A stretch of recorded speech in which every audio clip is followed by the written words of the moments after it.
Hello friends, myself Siddharth Joshi, Assistant Professor LJ Institute of Physiotherapy, Ahmedabad. Today's topic is causes of electric shock.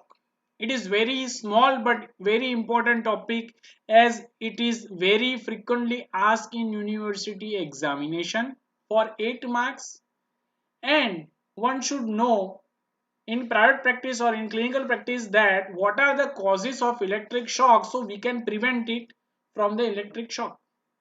So let's start without wasting a time. Causes of electric shock.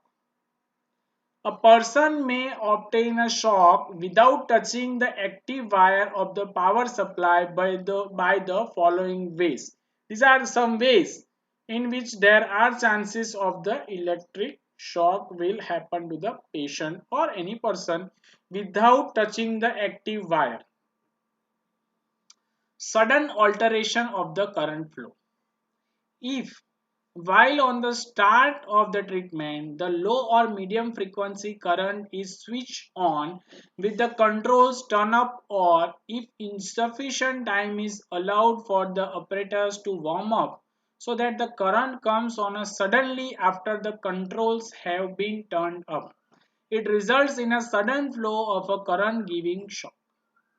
Shock may also occur if the intensity controls is turned up unduly during the intervals in the flow of an interrupted or surged current. Improper earth connection. This is the second cause. Many electrical apparatus have metal casing. Casing means cover. An active voltage can be actually shortened to the casing because of the dropping of the instrument, moisture, dust, deterioration of the equipment due to the misuse or age of the instrument. A person, patient or therapist, touching the casing could get a shock. Then the third one is leakage current. This is very important. In all electrical equipment, the intended current carrying a parts are separated from the rest of the equipment by the insulators. With high quality insulation materials and good circuit designs, there will be no problem with leakage currents, but with poor designs, the leakage current from the wires carrying the currents will be hazardous. This is the very important and third point.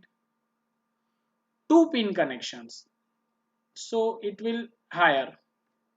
It is important that all electrical equipment should have a 3-pin connection with the earth connection to avoid the leakage currents and hazards from the metal casing.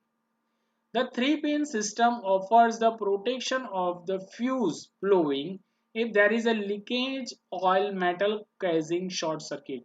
It is like earthing. Earthing wire we learned it is in 10 plus 2 also, that is earthing. So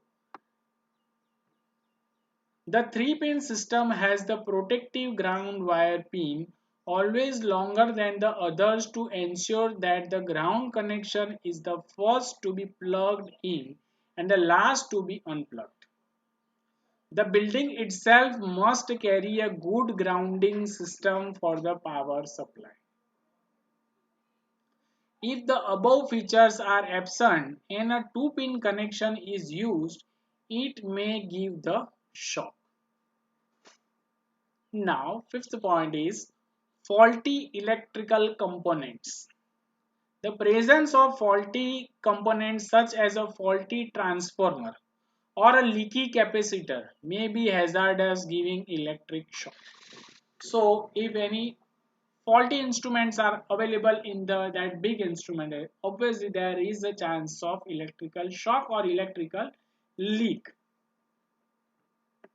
Non-insulating flooring. Flooring should be very insulating.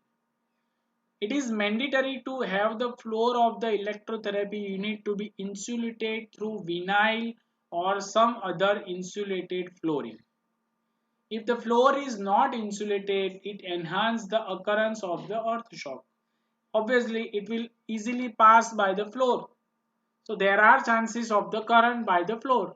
If floor is wet, there are chances of the current. If floor is not properly divided, then there are chances of current. Last but not the least, which is very important, faulty switch and fuse connection. It is essential that the switches and fuses must break the live wire. If not, it may produce shocks as described under the safety devices. So these are the 7 reasons for electric shock without touching the current. Thank you.